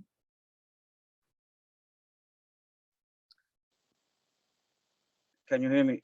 There you go. Thank you. So great. Wonderful to. I was saying, you. yeah, I was saying a poem about loss. The loss at the time is very hard, but and even harder than later on. So this is called Those First Evenings. Kitchen chairs and cupboards decomposed to obscure shapes. A shelf of dinner plates is holding out against the creeping dark that gathers strength in corners. At the table, cup untouched beside him, evening paper spread out. He is reading, unaware a page has fallen to the floor. Is reading, knows that night is nearly here. Is reading, and not reading, pouring tea and letting it grow cold, and sometimes glancing up, expecting she might enter, arms full, laughing, raindrops in her hair, the washing saved. And I translated my poem into Italian with the help of a poet, an Italian poet and translator, Anna Maria Robustelli. The poem in Italian is called Quelle prime serate. Le sedie e I mobili da cucina si scompongono in forme scure. Un ripiano di piatti piani resiste al buio strisciante che raccoglie forza negli angoli. A tavola, una tazza dimenticata accanto a lui, il giornale serale stesso sta leggendo. Ignaro che una pagina è caduta a terra. Sta leggendo. Sa che la notte è quasi qui. Sta leggendo. E non sta leggendo. Sta versando il tè, lasciandolo diventare freddo. E a volte alza lo sguardo, pensando che lei possa entrare, braccia piene, ridendo, gocce di pioggia tra I capelli, il bucato salvato. Oh, grazie per l'ascolto e buonasera a tutti. Ciao. Grazie, Eamonn. Grazie. Fabulous to have you here today. And as I said, looking forward to hearing you on Cultivating Voices Live Poetry and our new book showcase coming up sometime soon. So we'll be in contact about that. Thank you. So great to have you. Well, our final reader today in our open mic, and thank you everybody for being here. We go to Canada and to Edmonton area to close out with Max Vandersteen, who will also be reading next week with us in our new book showcase reading. And I'll mention that just in a moment as we close out with Max. I'll come back and remind you all of next week's program. Thanks, Max. Thanks for the intro, Sandy, and great to join all these poets and translations today. With a name like Vandersteen, I should be writing something in Dutch, but I've written very little in Nederlands. So I have chosen, though, today, I'd like to read a poem by Uxio Noveneyra, And they're translated by a very good friend of mine, Erin Moure, who is a Canadian poet, lives in Montreal. We went to high school together and both ended up writing poetry. But anyways, Noveneyra comes from Galicia, northern mountainous area of Spain. And so I have a very short poem to close off this afternoon. I know it's been a long day, so it's very short, but I'll try and read in Galician first. It goes, and it has no title. It just goes, Veo o tempo claro do verão, as festas e os trabalhos. Veo a lua das cegas e a gradania dos prados, os graveeiros, as meras e o tropeliar dos maios. Which in English, here at last, the fine days of summer, celebrations and toil. Here the harvest moon and the sighs in the leas, the reapers, the stooks, and pounding echo of flails. So that's it. Once again, we close out with the reference to the moon. Thank you, everybody. Yeah, we close out with the moon. We're here in our July stormy season, at least here where I am. So that echo of that poem earlier today, the July season, here we are in summer. Thank you, Max, and everybody in the open mic. We heard first today from Matt Mooney, Susan Abbott, Scott Norman Rosenthal, and Eamonn Lynskey, and closed out today with Max Vandersteen. And thank you so much again to our featured poets. A little over 2 hours ago, Pankhuri Sinha, Nina Kossman, Peter O'Neill, Carolyn Tipton, Olena Jennings, and Ali Kinsella, and Dzvinia Orlowsky. Thank you all so very much. If you want to unmute and give one more final round of applause to everyone for today's reading, I'd appreciate that. And if you have any upcoming readings or announcements, this would be a great time to type them in the chat. Thank you, everybody, for being here. I hope you all will join us back here next week, of course, for our final reading of July. It's our new book showcase. As you know, we do these twice a month, and next coming up this Sunday, same time, 12 Pacific, 1 Mountain, 2 Central, 3 Eastern, 8 o'clock over in the UK and Ireland, and we go on and on through the time zones. Join us back next Sunday for our new book showcase with Mary Gillian joining us from New Mexico, Tamara Selman from Washington State, Carrie Shippers, and of course, as I mentioned, Max Vandersteen will be joining us back again from Canada. Well, it's been such an incredible day, so illuminating on so many fronts as we featured translated the idea of translation. We heard so many voices speaking, so many voices in a myriad of languages, which for me reminded me once again, that our humanity truly necessitates and requires us doing all that active, deep listening. And I know earlier, if he's not still here, I keep, pulling out that word listening, because I think so much about Michael Taylor Ingram's deep listening, quintessential listening. And that's what it's all about here on Cultivating Voices. And no better exemplified than today's poets who shared examples of a different way we can listen to poetry if we experience it in a multiplicity of languages, and the music of that and the humanity of that. Well, thanks again for everybody for joining us today. And of course, thank you so much to Don Krieger for being our production wizard today. As I always end out saying, our humanity depends on that deep listening. So please take care of yourself, keep listening, take very good care of your beloveds, and of course, keep writing and translating poetry as you find it here in the world. We'll see you next week. Thank you so much, everybody. Bye-bye.